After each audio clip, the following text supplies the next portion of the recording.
we would like to talk about aesthetics. Right. Just a general, almost academic consideration of them. Of aesthetics, yes. Particularly the way that aesthetics drive us. Right. And maybe it will lead you into reflection about the sort of aesthetics that you're living into. Yes.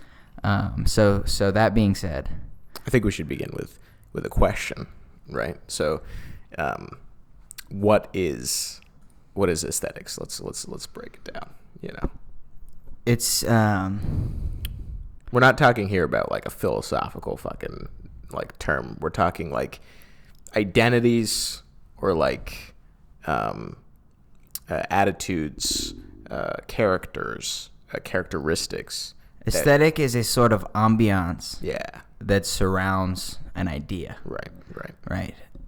So like, for example, after I watch Scarface, I'd love to put on, like a Hawaiian shirt, like a very nice Hawaiian shirt, unbuttoned all the way, and I'd like to just fucking nosedive and go out to a club and just fucking, feel like the man for a while. Yeah. Till I need another nose deep in some. Till I need another bump, and then I feel like the man, and then a bump, and a man, and a bump, and a man, and then and I want just women around me. Right. I know I don't want that. Specifically, your sister. Let's not go there. But Tony Montana wants that. That's the part of the aesthetic that I consciously reject. But no, if you didn't know, if you haven't seen Scarface, Tony Montana is erotically attracted to his sister, and it is a motivating driving point of the plot. Yeah, and if any of you missed it, like David did, you didn't know. It's you definitely missed it. It's fine. It's okay. You need to be a better watcher of movies. Fine. It's okay. But so aesthetic is an ambiance around an idea, right? So the idea of just fucking cocaine, binge, women, money, power. Yeah. All wrapped up in the Scarface sort of dealio. When I watch that movie, that's what I want to do. Yeah. And so there's a chance, there may not be a chance. I'm not saying I've ever done it, but like if I were to go to a bar, sure, and I live into that, right? Yeah. That would be some way that aesthetic is driving me, right? And that's a particular instance, and it's not an aesthetic that'll last forever. Right? No, yeah. But there are certain aesthetics that become rooted in your personality and your self-conception and your idea of the world. Like crazy. Right, sure. I love that one. Yeah, that's great aesthetic. Write everything off. Do you have a particularized like person or like character that you think of? Tormented genius. Sure. Yeah. Plenty. That's a trope out there, right? But that's your particular brand of crazy. Yeah, life. Life is easy for me, but I make it hard because of my addictions, because of my brain, because my brain just won't leave me alone. Mm-hmm. So, like I said, everything's easy, but it's hard because of some crazy thing within me, but nobody else understands because they're all plebeians and they don't get me. They're not as great as you. Yeah. And so, life should be easy, but it's hard, and it's this unique sort of burden that I bear as a result of my intelligence. Right. That's a big. That's a big, yeah. So that's like more of a consistent one for you. That's a foundational aspect of my character. Yeah. So I'm sure you know the same. I do, yeah. We're two dudes on a podcast. Yeah, I mean, the fact that we believe that we're contributing anything out there into the world, already speaks to our narcissism and pseudo-intellectual nature. But that aesthetic is almost palpable. I find myself doing things that I know in my mind are not healthy and actually harmful because that aesthetic has so allured me and I live into it. Right. So it's almost a lie. Yeah. Like a seductive lie that you live into. Yeah. No, it's almost like I'm trying to figure out why do I get in these mindsets of suddenly I get this just stretch of mania perhaps, but that seems like the wrong word because it's much more just crazy. It's crazy, but it's I know what the normal me looks like, but I don't want to be that for a moment. I'm just going to lean into this insanity that I'm just feeling, and it's I got the feeling, and it's just I'm going to lean into it because that's who I want to be, for right now at least. That's the aesthetic, I think. Yeah, that goes along with it. Still kind of riffing on the same sort of aesthetic, is this the self-conscious knowledge that it's wrong for you, that it's bad for you, but this inability to leave the shit alone, it becomes its own driving aesthetic. Yeah. It's like that's part of why, because you're seeking pity from everybody else. That's part of the way that you like, oh, woe is me, this thing that I have. But it's also like it's a real thing. It's like, I know this is wrong, but like, fuck it. I also am just gonna fucking delve into the fucking crazy for a while. Yeah. Because it's exciting and I'm bored with everything else. But that's just an excuse probably too. I don't know the root cause of it. You know? And how much do you think that like it becomes influenced by like media? You know what I'm saying? Because it's like, for me, it's like the activities that I know to do during that like episode or that like mania, just the activities that I know how to do almost come from like ideas from media or like jokes, like Scarface. Like, oh, okay, I'm feeling this. I'm gonna act like Scarface. You know what I'm saying? I'm gonna get it. Line up a thing of Coke and fucking, you know, or whatever. Just like get some drink going, get some women and stuff like that. It's like that's all part of like the culture, like Big C. But like specifically, yeah, like what do you think of the media impact? I think that media. So you turn to things to receive as like growing up to receive your image about what certain things are, right? And so like in the media, the popular culture, there's like certain. It's trying to form you consciously or unconsciously into something, right? It's telling you this is what a man is. This is what fun is. This is what power is. This is what these things look like. And so, like, ideally, you're receiving that, you know, in the family. You're receiving that through healthy means as well, and through media, also like good media. But there's like a certain element that you can't help but take away, like images about what the world is, right? That you then lean into in real life from the media that you consume, because media is an image. It's presenting you an image, and so a lot of the times the implicit takeaways probably come from something that you're seeking and that you find in the media itself. Like if I don't know what manhood is and I see something that makes me feel like I'm seeking it implicitly, so it's not like the media is like telling, like imposing this on me, but where it meets my need and what it's presenting, there's this unique like mesh that happens within yourself to where, so media does inform that. I think it informs it because it informs your images about the world. Yeah. And so like a lot of healing is like resolving those broken images and stuff. That's interesting. Yeah, because it's like if I approach, it's like if I approach a piece of art or something like this, Scarface or like The Godfather or something like that, it's like I'm looking at something that the director or the storyteller is trying to convey, but at the same time, it's like I'm putting a lot of myself into it. And it's like it no matter what the storyteller is trying to convey, it's always going to be like, oh, I have this, you know, like my image of cool is like partier, success, grinder, or something like that. Not the gay dating app, but like the, you know, like a grinder, like someone that works a grinder, hard. somebody who works hard rather than, you know. Yeah. My image of cool isn't grinder, but my image of like good fucking time is grinder. Yeah. Okay, if I want to turn my back on the Lord for a weekend, I just download the app, hop on, and give my back to somebody else. Right. Yeah. Delete it for a moment. Yeah. But so that's interesting too. Yeah, I think like music as well. So that you were talking about like specifically, you're receiving this image that the artist is trying to give to you, but there's this unique thing between the art and yourself, and I think that. That's just like says something about like the nature of man as like a consumer of art, right? Because like music does this too. It's like a song could be written because some dude is going through something that I don't know about, right? But the way that he forms the song, the lyrics, I'll find a way to make the lyrics relate to my life, or even just sound in general, like the sadness, the energy. It becomes this thing that is like, it can translate itself into your own needs, your own like your spiritual needs almost.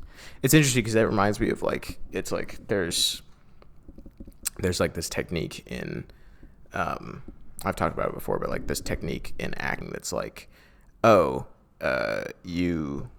not exactly like, it's definitely from out of that kind of school where it's like, the way in which I relate to this character or this particular emotion is I take the feel or the energy or the vibe of like whatever this scene is, and then what I do is I basically remember a life experience from childhood or from wherever, and then I just kind of assert that, like, just be remembering that experience as the emotion. So like, be like, oh, if like your mother dies, it's like, it is your mother that dies, you know? So you have to think of your mother that is like passing away violently into this like abyss, right?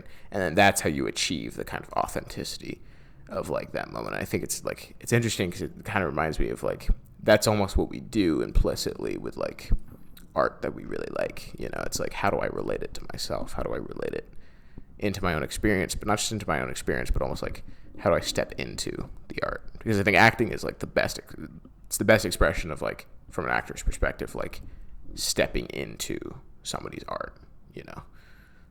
And that's, yeah. It's weird because it's like, it's both, right? It's a stepping into, and it's also a taking into yourself. Right. So there's this, it's like this, you don't entirely step into like an aesthetic, right? But you don't entirely take the aesthetic into yourself as well. There's this meeting ground that happens in like when we relate to those kinds of things. And it's very interesting. Yeah. It's because it's like you take in a lot, because there's a sense in which something new is introduced into you. And I'm thinking of like, I don't know, like you listen to like a rap album or something like that. It's like, I don't know jack shit about the fucking streets of Compton or like Inglewood or anything. I'll sing first. Exactly.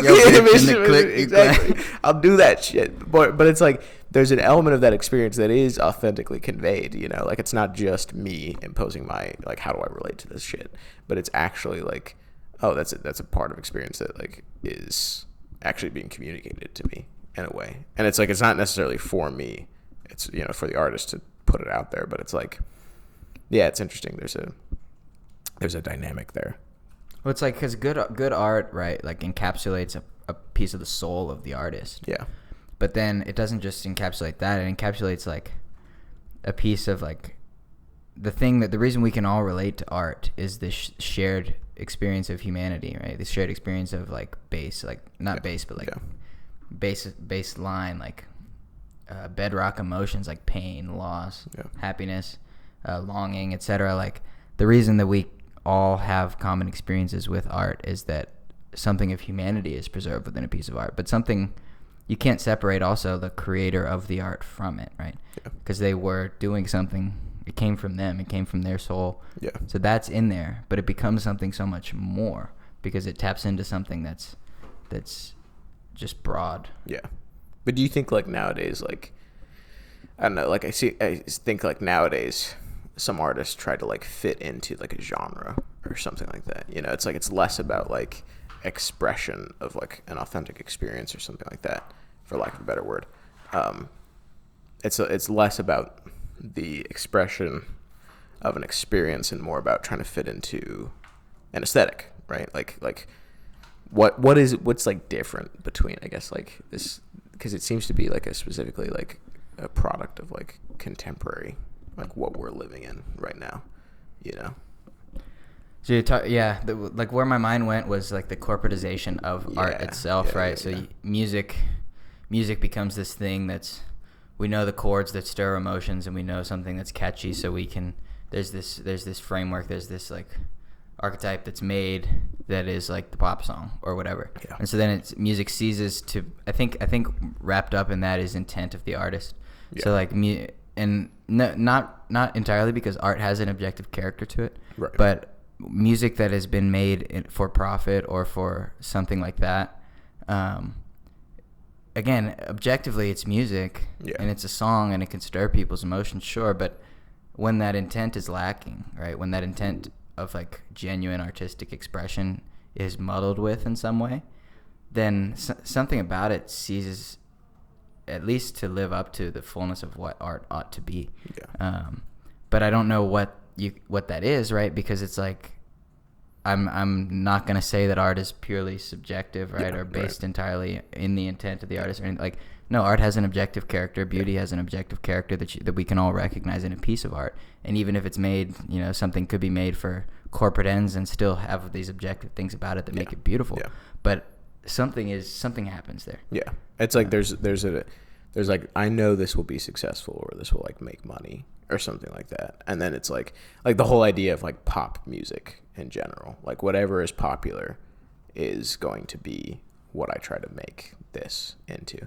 But then there's also like those shifts that happen in like the genres where like, okay, now pop music gets, there's like a little, like we were talking about this, like the introduction of like rap into like almost totally out of fucking nowhere. Like there's just the introduction of like rap into a Rihanna song or some shit like that, you know? And it's like, that almost moves what pop is, but like from the ground up, you know? It's not just like, it's like, I'm not just trying to fit into this style of music because this is what's popular. It's like, yeah, it's almost like, because I'm of the belief that like what's popular isn't actually a democratically agreed upon value, or like it's something that's imposed from above. Like it's something that's like, this is something that's curated, and then the curators get this to the most amount of people, you know? And it's and like, who are the ones curating it? you know, look, starts with a J. no, look, you know, I didn't go there. I didn't go there, but you know, it's. I didn't mean that. But you know, there are definitely, there's a deep state in the music even industry, within the yeah. music industry and the media industry curating what they'd like us to find attractive. But I think that's true. I agree. Yeah. No, I was gonna say like it's interesting because when you put art on the crucible of consumerism, right? Which art is meant to be consumed in some way. Art is meant to be received. It's not like the reason I post poetry that I write online is like because if I were to just write these things and then keep them to myself, something's wrong about that. Right. There is an element of like creativity that is like it's meant to be shared in some way. Yeah, like it's not just the catharsis that you experience.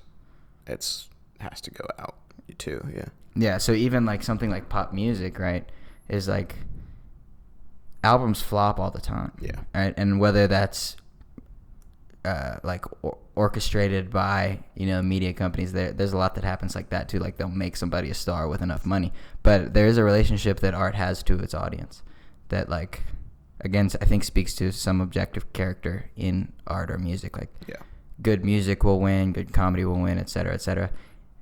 Not necessarily immediately, but I think in a lasting way, and that has to do with the relationship of audience to art. Yeah.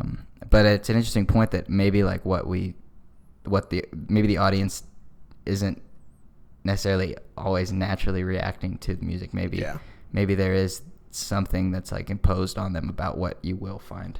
Yeah, because it's like, if the radio's playing a song 100 times, I know so many songs that are shit that I just know by heart because I've heard it so many fucking times. Exactly. It's like imposing. Yeah, that's interesting. Or it's like somebody, I don't know, like you ever experienced like somebody else shows you a song and it's like that experience almost like gets embedded into that song now, or like an experience with it. You associate it with that person. Yeah. Yeah. Or it's like, or it's like, okay, I like this song, so it's like, yeah, I should like this song too, or something like that, you know? Oh, I see. Yeah. Yeah. So the question is, do we really like some of the things that we do we like it, does it, it's almost like the question is like, do we find shit we actually like, or do we just get told like what we like? Yeah. Like that's something I noticed within myself is that, like a rule I kind of have for myself is like, if I don't like something, if something doesn't move me, just don't fucking pretend to. Yeah. Because like even now reading like we were reading like poets in class and stuff that like I'm not like so it's like shame or like insecurity would be like just because I don't understand something. Like I feel like I ought to understand and appreciate something because it's widely regarded as like this beautiful work, right? And it's like so I could pretend that it really moves me. Right. Or if I just don't fucking get it and I'm like, why the fuck am I reading this? Yeah. If that's my experience with the thing, okay, sure. Granted, I probably just don't have the education to appreciate art in a way, and that's like kind of why I'm getting educated, right? Is to be able to do some of those things. But even then, it's like, just don't pretend. Who am I? I'm not fooling myself, much less anybody else.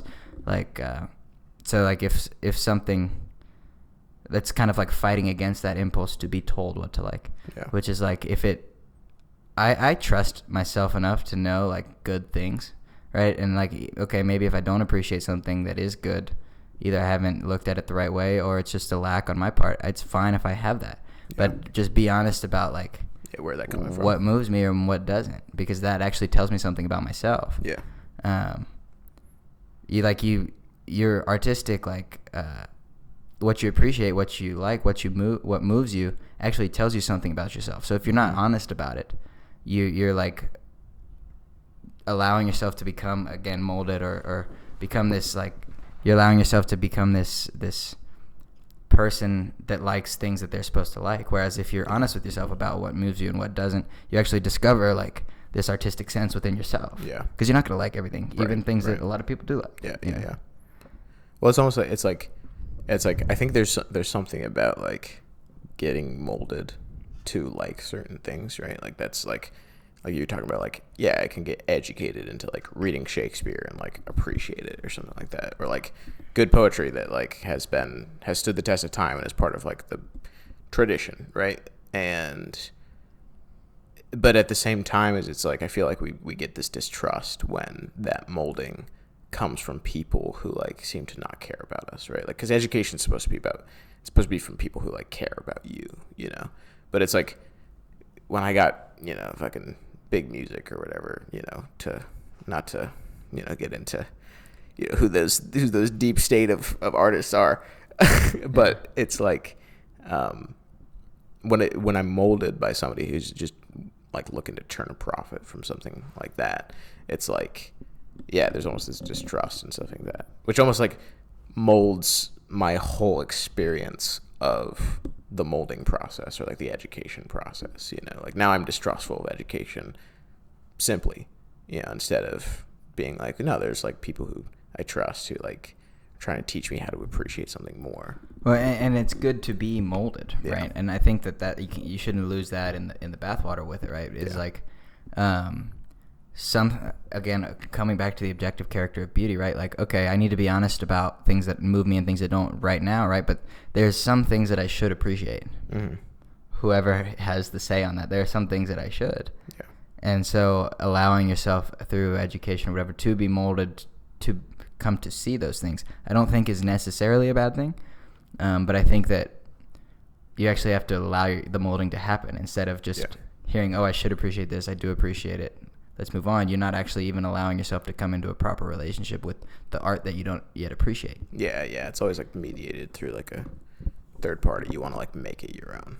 Yeah. That's very interesting. Okay. That little dissension aside, give me an aesthetic of yours. Our shared aesthetic of crazy, Scarface. Right. Crazy. Coke, whatever. Right. C-word, yeah. Yeah. No, I mean, my, like, the aesthetic I've been living into mostly just because, like, where I am in life right now, I think is I have two, right? I have, like, the dream of, like, Anthony Bourdain, Jon Favreau type, like, chef who travels the world and, like, just loves food, gets to, like, experience food, different cultures, shit like that.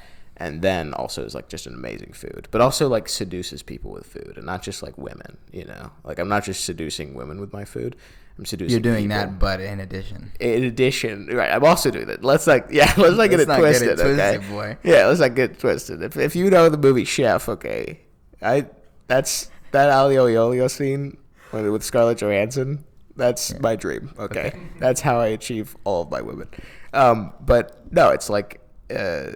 but also like almost like let me cook for you, dog. Yeah, let me cook for you, dog. It's okay. Yeah, just line up the boys, you know, next to the trailer park. And I'm a progressive man. I'll cook. Exactly, I'm progressive. You know, women don't belong in the kitchen because men are better at it. Okay, so yeah, that. But also, I have this weird like cosmopolitan chef. You know, I'm more than just I'm more not than just a womanizer. Exactly, I'm more than just a womanizer.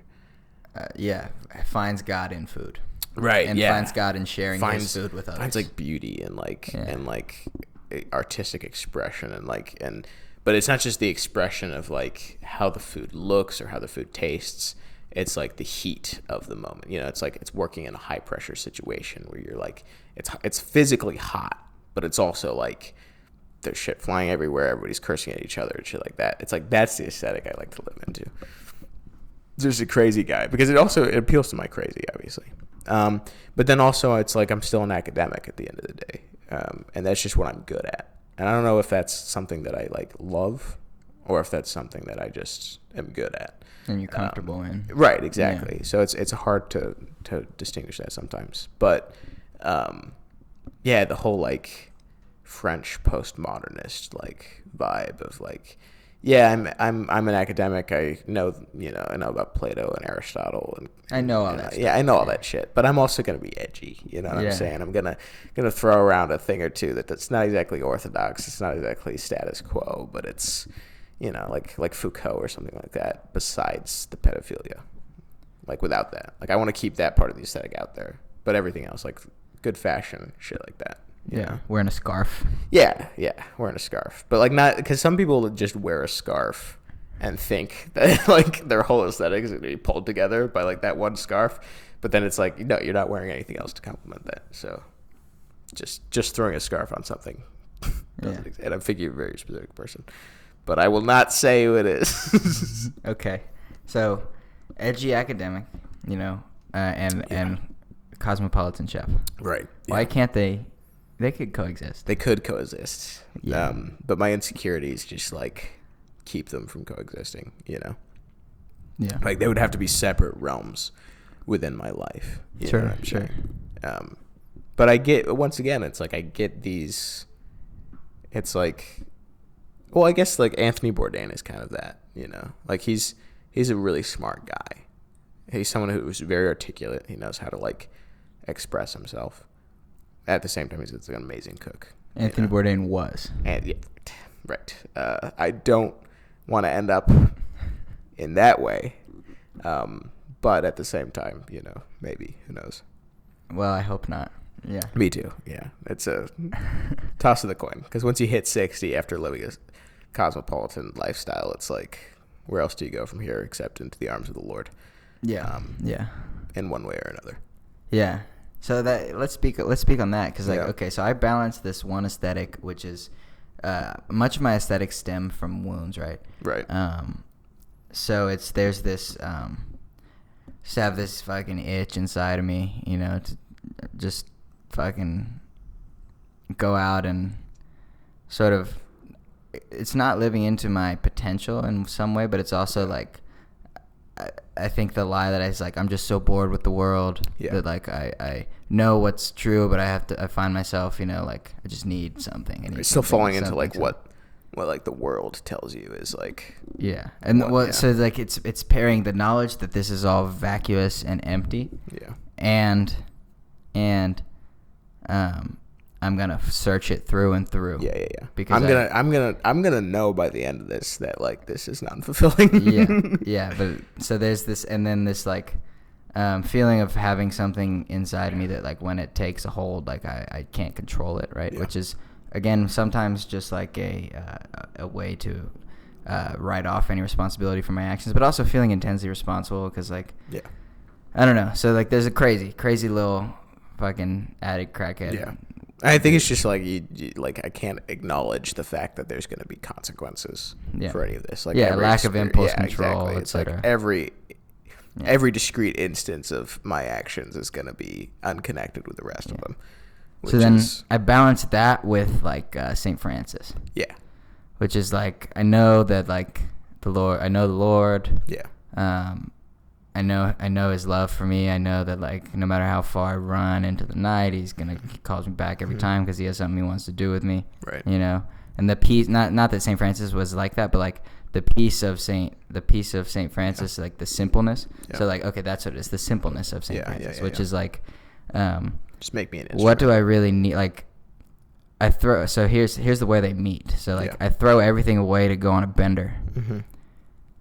What do I really even need in life then, right? Like, in some way, if that could be like consecrated, that impulse could be consecrated into I throw everything away, to live the holy life, right? Because I have this feeling of like, besides this fucking aching hole in here, like I'm chill with everything, dude. Like, I understand people, and I try not to hate people. I try to like. Be like a simple person, right? Yeah. But then there's that other part that wants to just go and be crazy. But like if that could be like consecrated into like, what do I really need you know. I know the truth and it's there, and like just like let me have the Lord almost. So like those two are pretty opposing, but they meet on that ground of like it's all or nothing, I guess, in some sense. Yeah, it's like you need to go through that process to like almost like remember that, for lack of a better word, like that faith, you know, in the simplicity. Like it's like almost like the process of going on a bender, falling down, and like reaching rock bottom is the only way in which I experience like, you know, a genuine way out, you know, or like a genuine, like full trust or simplicity in God. Yeah, I think what I'm doing is I want God to prove it to me. Yeah. I think it's like, like I'm running away, like, you know, I'm running away again. Prove it to me.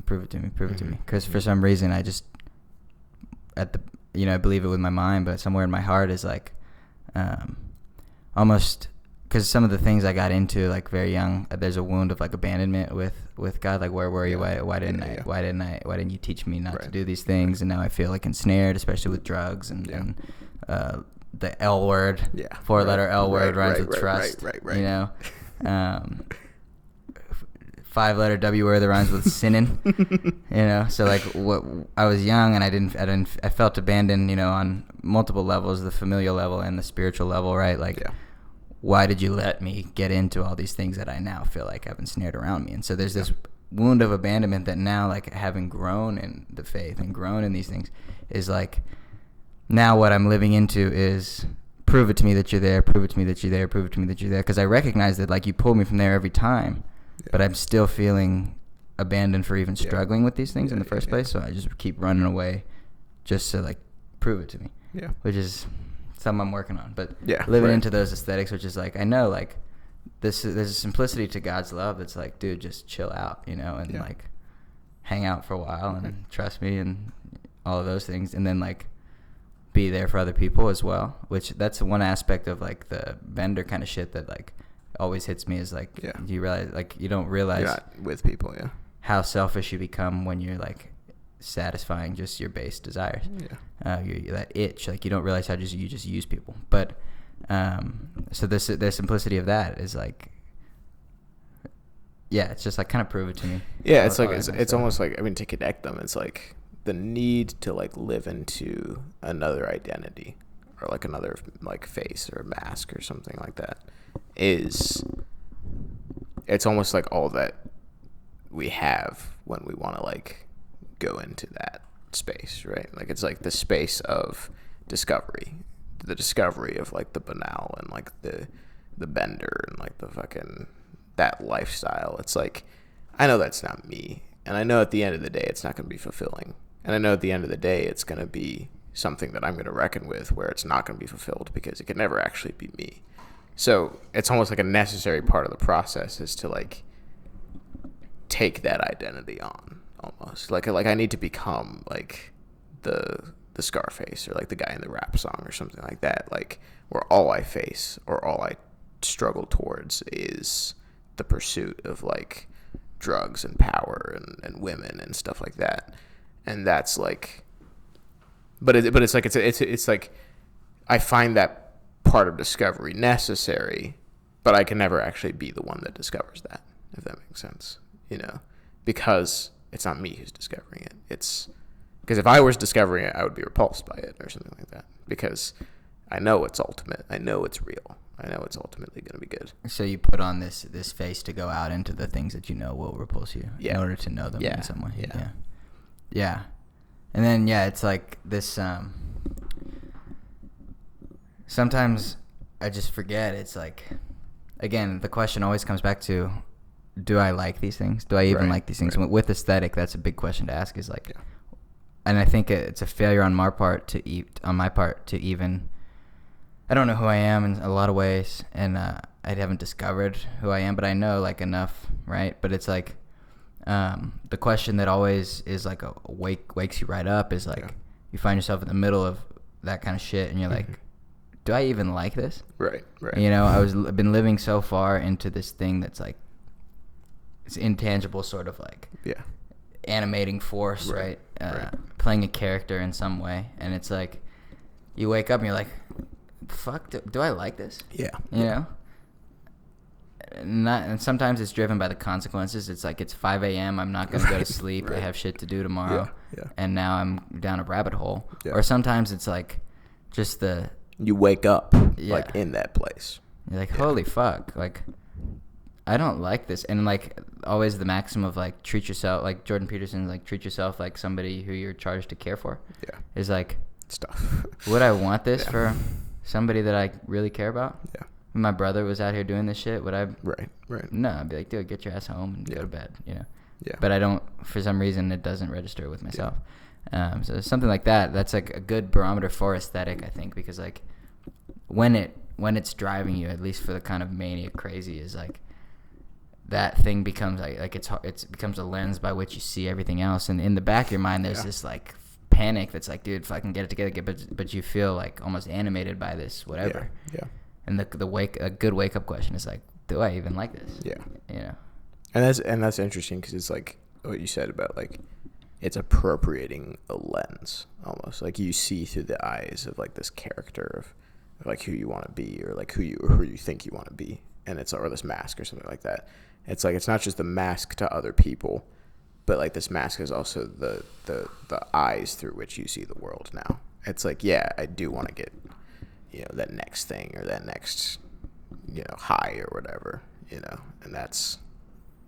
Yeah. And so about that mask, that lens, like I think that when you appropriate that lens, it's because, I mean, everything comes from wounds, right? So it's like whatever it is that lens, that aesthetic, it's meeting a need in a perverse way, in a way that's distorted, right? Because like in some way nobody wants evil for its own sake, but it's a perceived good, even if it's a misperceived good. Right. So it's like what that lens is doing is meeting some need that you have within yourself, conscious or subconscious, about the world, something that either you feel powerless in, or you feel shamed about, or you feel confused about. Like you put that lens on, that aesthetic draws you so much because there's this need within yourself for something, some way in which to like conceptualize all these things. Yeah. And so like understand. Yeah.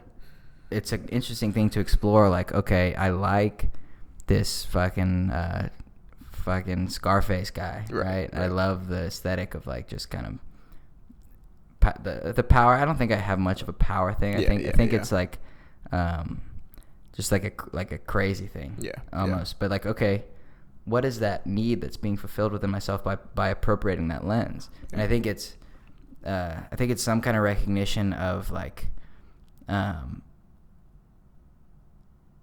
this, not disdain, but this sort of recognition that there is something about me that is different than a lot of people, and not in an arrogant way, but like I don't find myself like genuinely like fitting in a lot, right? Yeah. And so it's like like I fake it and appropriate it, but I always feel like I'm like condescending to some level, and maybe that's arrogance, but it's like there's this lack of like maybe something about me is just fucking crazy because nobody sees me like for what I am. Yeah. And so okay, there's this need then to like reckon with I don't feel understood, I don't feel seen, I don't feel among people. I always feel like I'm just kind of living in my little silo in my mind. And so what is that? Okay, maybe that means like find genuine community, find like better friends, find your identity in God, you know, all of these other things. But it's like the pressing need is like, fuck, I just feel like alone and like empty. And so what is offered to you is this lens that's like, no, don't feel alone. I'm just crazy. I'm just crazy like this fucking guy. Let me put that lens on and go and fucking live into that. Yeah. Because it explains this thing that I don't understand within myself, where it's like that's just a shortcut and a lazy route for actual self understanding. Yeah. Right. Yeah. So it becomes like it almost becomes a crutch. Aesthetic becomes a crutch that you lean on instead of actually discovering who you are. Right. Like encountering a situation as you. Yeah. Because that's fucking, it's a defense mechanism. And it's right. Yeah. It's like it's because I might fail. Right. Yeah. It's like fucking Tony Montana wouldn't walk into this club like this. You know what I'm saying? Or like. Yeah, and even if you know, if I come at it like fucking Tony Montana, then the failure is Tony Montana's and not mine. So I can blame it all on this fucking bullshit that I'm living into. Yeah. It's a failure of like wanting to actually like take the thing head on. Or I just need to pick another mask next time. Yeah. That's usually what it ends up. Yeah, right. It's just being like, next time I'll be fucking Gandalf or some shit. You know, like. Well, I think that there's also a value in okay, if that thing we're talking about right now is a tendency within ourselves, it's a natural tendency. It's like there's something true about what you said, where it's like, well, maybe just pick a better mask, dude. You know, almost like why does the mask that you pick a guy that like fucking ends up alone and miserable at the end of the movie? You know, why don't you like, there is something valuable about like I said, about good media, about like characters that are virtuous. Yeah, but like in an authentic way. It's like, because I think our encounter of like, or our experience of virtue, like our experience of virtue in characters is always so like put on. Like it's always so like that, like in some way there's something about like encountering a character that doesn't have like struggle in that virtue that seems inauthentic, or like not just not having struggle, but they're just not, it just doesn't seem like them, you know, like it's acting in some way. And maybe that's because we need to do a better job in media of like fucking getting good actors or good people who like actually know how to authentically convey you know, what a good person is. Because I think it's like those cultural symbols. It's like that's what we had. That's why it's like the not to get all fucking Jordan Peterson on us now, but like that's why it's like the archetype is so valuable to us. It's like you know, man, like look, man, if you just make your damn bed, and if that's your hero, it's just you making your bed, and you know. Well, how much better can you do than that, man? Exactly. That's a damn good place to start, man. Place to start, man. You know, like. No, I understand what you're saying. Yeah. And like, okay, also like to get theological, because the degenerates like do a damn good job of conveying. Because that's easy. It's easy and boring. Yeah. Like sin is very boring, and virtue is actually creative and new and unique in every instance. Like people will sin along the same path, same 7 wounds, right? Yeah. But virtue is actually like fresh and new, and it's unique to when you exemplify virtue, it actually just becomes like you.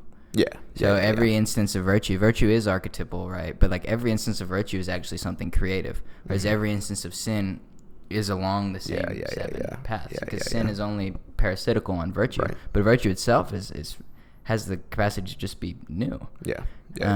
But like, so like the crucifixion is a story, right? Or the all of Jesus's life is told as a story.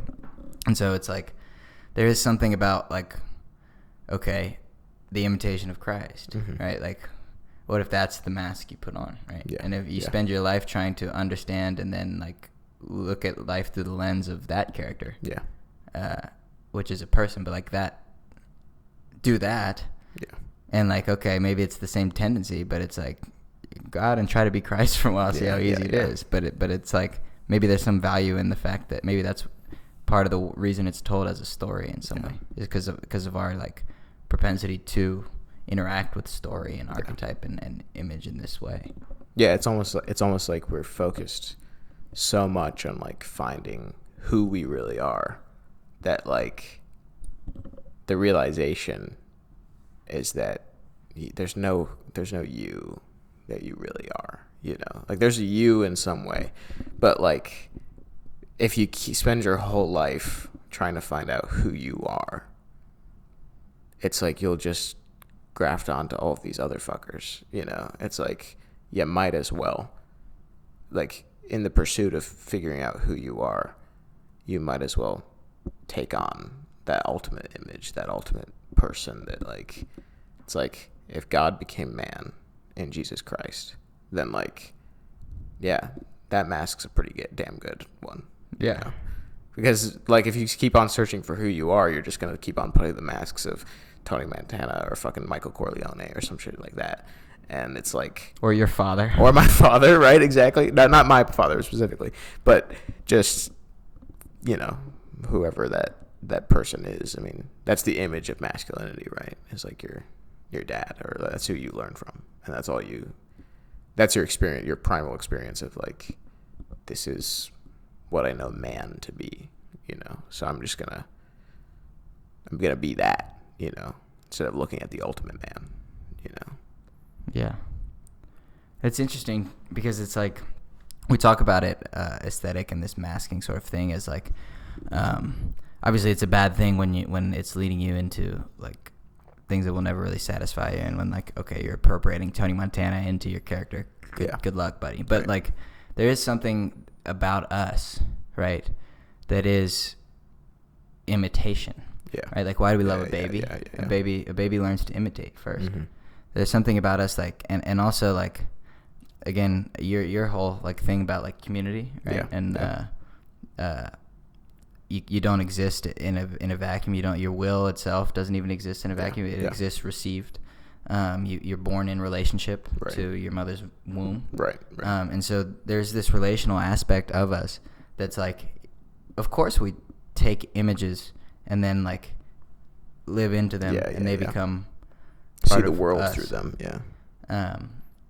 I think that's like actually like really foundational, and that's why this thing is such a like so difficult and like instinctive almost that we're talking about, is because, and it's the danger of bad media too. Right. Bad media paired with people that haven't been shown like examples of virtue or something like that. Yeah. Where it's like, because it is so instinctive. Yeah.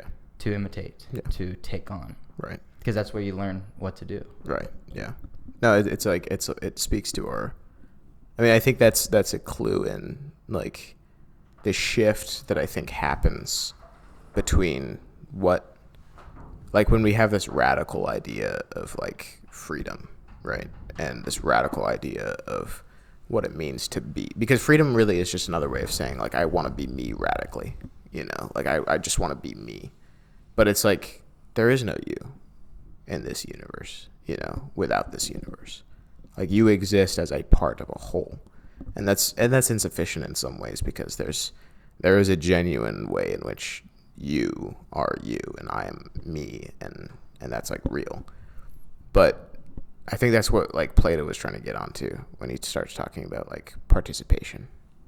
Like, I am not something that just arises out of nothingness, or something that just arises out of spontaneity, and I become the like, or it's the other realm where it's like, I'm just the product of all of the multiplication of my experiences. It's like, no, you are an image, right? Like, you are yourself, a mask in some way, or like a stamp, or a seal, or like an impression, an image of something else, and that, obviously that image is God, but like, life is working out what that image actually looks like, because if God is everything, then it's like the sum total of every individual's experience or every individual's identity is never going to equal what God is, and that's the important part of like discovering that, but still recognizing that act of appropriation that you really need to do, the act of putting on a mask in some way, but that mask is you. Yeah. Well, it's receiving instead of imposing. Right. And so, in some ways, right, the broken image of receiving the Tony Montana aesthetic and then setting out to impose that aesthetic upon my surroundings and upon myself, like what I'm going to act into this and thereby impose this image that I've appropriated. Yeah. Whereas receiving the image of God, right, is like, you receive it, you don't impose it, right? Mm-hmm. You have to allow it to be imposed on you. Mm-hmm. But then you're very like, the very concept of you acting in the world is transformed by that imposition, right? So it's like a true reception of an image. You don't receive it to impose, you receive it just because of what it is. Yeah. And then you set out, and you're not imposing it on the world because it's already in the world. Yeah. You actually just find the place you're supposed to, the relationship that you actually have within the world. There's no more imposition. Yeah. There's just like unification. Right. With everything else. Yeah. When you allow yourself to receive that image. Yeah. Whereas like the brokenness wants to impose like this. I'm not Tony Montana, and I'm not meant to be. Yeah. And so my living into it, my imposing of it is actually a disharmony with the world that like I've received and been born into. Yeah. But actually, like the reception of the image of God is not an imposition because it's just brings me into harmony with everything else. Because then there's that dual, like there's an attentiveness to what is outside of me, but at the same time, like it's not an attentiveness to what's outside of me just so I can take it on and become whatever it wants me to be. It's an attentiveness that like where I'm actually I find my place in it. You know, it's not just an attentiveness as in like pure reception, like like this is the one I'm gonna pick for the day, or the mask I'm gonna put on today, or some like stuff like that. It's like, no, this is where I am in the world. You know, like there's a dual kind of activity that's like, I have myself because I've been given something, and I know what I've been given, and so I'm gonna give that too out there. Yeah. Beautiful stuff. Beautiful stuff. You know, it's a lot. It is a lot. Two broken men on a podcast. Two broken men on a podcast. Trying to figure out why the fuck we want to be Tony Montana. Exactly. Basically. It's like instead of 2.5 men, it's just two halves of men.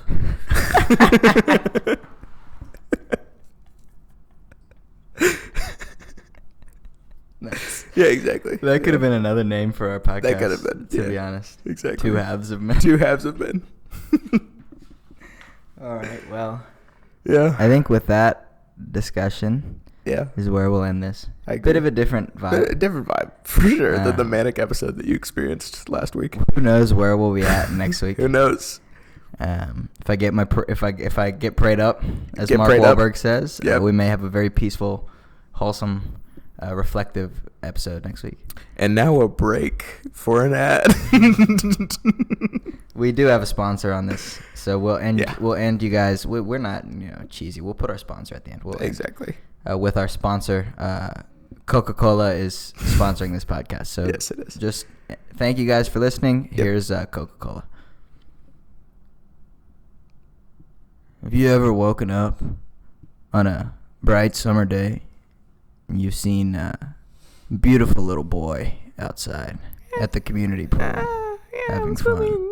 You wake up on this bright summer day and there's boys and little boys at the community pool. And you're filled with a rapt desire for these little boys. What are you going to do? They know not to get candy anymore. That's a trope. What do you offer these little boys at the community pool to get them to come back to your place?